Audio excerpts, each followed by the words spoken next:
देश के हर एक नागरिक के लिए उनकी उस मेहनत को पूरा करने के लिए मैं एक वकील की हैसियत से अपनी बहुत बड़ी जिम्मेदारी समझता हूं। इसीलिए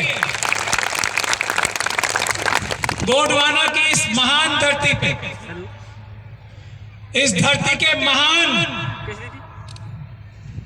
अपने भाई और बहनों के लिए मैं ये समझता हूं मेरा फर्ज और मेरी जिम्मेदारी बाकी जगहों से कहीं ज्यादा है। इसीलिए मैं आप सब लोगों के सामने आया हूं और ये वादा करता हूं। और मेरे बारे में आप लोग जानते भी होंगे थोड़ा थोड़ा, जो लोग नहीं जानते वो थोड़ा बहुत पढ़ ले। एक बार मैं वादा कर लेता हूं, तो एक फिल्म में डायलॉग है ना, जो एक फिल्मी हीरो बोलते हैं, फिर मैं अपनी भी नहीं सुनता उस वादे को पूरी करने के लिए।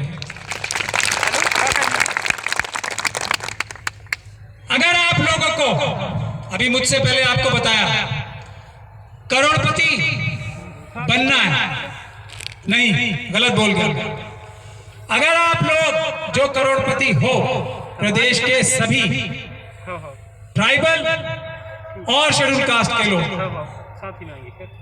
आप हो करोड़पति, अपना पैसा अगर आपको लेना है वापस, तो मैं तो जान की बाजी लगाऊंगा ही, आप सबको भी जान की बाजी लगानी पड़ेगी। ये वादा मुझसे करना पड़ेगा। मैं कोई भी बात झूठी और गलत नहीं करता। अभी मुझसे पहले एक बहुत अच्छा एग्जाम्पल दिया गया था आपके पड़ोसी राज्य तेलंगाना का।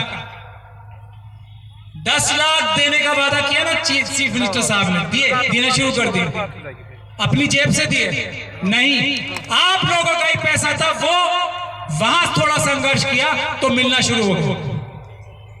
10-10 लाख रुपए, जिन लोगों को नहीं पता अखबार खोल के देख। मैं ये बात कह रहा हूं, SC/ST सब प्लान के तहत हर एक प्रदेश का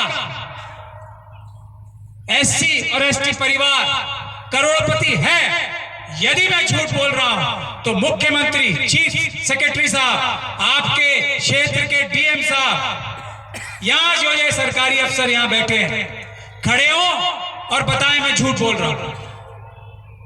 आज मुख्यमंत्री जी के भी यहाँ लोग होंगे ना बैठे हुए, सरकारी अधिकारी यहाँ बैठे होंगे ना, मैं उन्हें आह्वान करता हूं, अगर मैं गलत बोल रहा हूं, SC/ST सब प्लान में इतना पैसा आपका नहीं बाकी है, तो खड़े हो और मेरे से सवाल करें, मैं उनका जवाब दूंगा।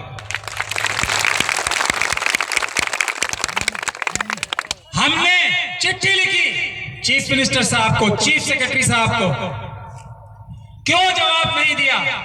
इसलिए नहीं दिया कि हम सच बोल रहे हैं और वो हमारा पैसा दबा के बैठे हुए हैं, इसलिए जवाब नहीं दिया। हम इसके लिए अदालत जाएंगे और जा रहे हैं इसी महीने में, ये हम वादा करते हैं आपसे। लेकिन मैं बार बार कहता हूं, आज से पहले भी ऐसा था, लेकिन आज बहुत ज्यादा ऐसा हो गया है कि हमारे देश के सभी संस्थान सरकार के दबाव में है। ये भाजपा और RSS की सरकारों के दबाव में है। ऐसा सुप्रीम कोर्ट के जजेस, सिटिंग जजेस, जो जज थे मौजूदा हालात, वो प्रेस कॉन्फ्रेंस करके बोल चुके। ऐसा रोज आप अखबारों में भी पढ़ रहे हो। और इससे उनको, जजेस को मजबूती देने के लिए भी हम 14 अप्रैल को सुप्रीम कोर्ट पे एक प्रदर्शन कर रहे हैं कि जजों को डराना बंद करो। लेकिन मैं उसके बाद भी आपसे यह कहना चाहता हूं कि अदालतों में लड़ाई संविधान के माध्यम से, और हम अपनी समस्त लड़ाइयां शांतिपूर्ण तरीके से, पहला, और दूसरा संविधान के दायरे में रह के लड़ते हैं। और वो इसलिए लड़ते हैं कि जब से बाबा साहब डॉक्टर भीमराव अंबेडकर और उनके कुछ मुट्ठीभर साथियों ने भारत का संविधान बनाया है, भारत को आजाद कराया है, तब से इस देश के मालिक तो हम ही हैं। हम अपने नौकरों से कैसे लड़ सकते हैं? हम अपने नौकरों पे क्यों हाथ उठाएं? हम अपने नौकरों को क्यों पिटाई करें? इसलिए, और ये संवैधानिक रास्ता, शांतिपूर्ण रास्ता हमारे देश में सबसे अच्छा रास्ता है और इससे सबसे अच्छा फायदा मिलता है। इसलिए संवैधानिक और शांतिपूर्ण ढंग से हम अपने सारे काम करते हैं।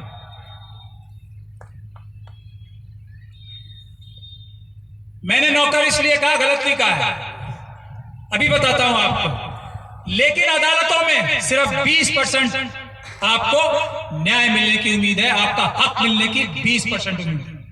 80% जो दूसरा संवैधानिक रास्ता है वो है पीसफुल प्रोटेस्ट का, शांतिपूर्ण ढंग से आप प्रदर्शन करें, वो है दूसरा बड़ा संवैधानिक रास्ता जिससे 80% न्याय मिलता है। उसकी मिसाल आप लोग देख चुके हैं CANRC के टाइम, नागरिकता के इश्यू पे मुस्लिम महिलाओं ने शुरुआत की और उसमें SC ST महिलाएं जुड़ी, देश के दूसरे लोग जुड़े। सरकार को अपनी सरकार क्योंकि नौकर है, उन्हें माफी मांगनी पड़ी और वो कानून आज तक लागू नहीं हुई।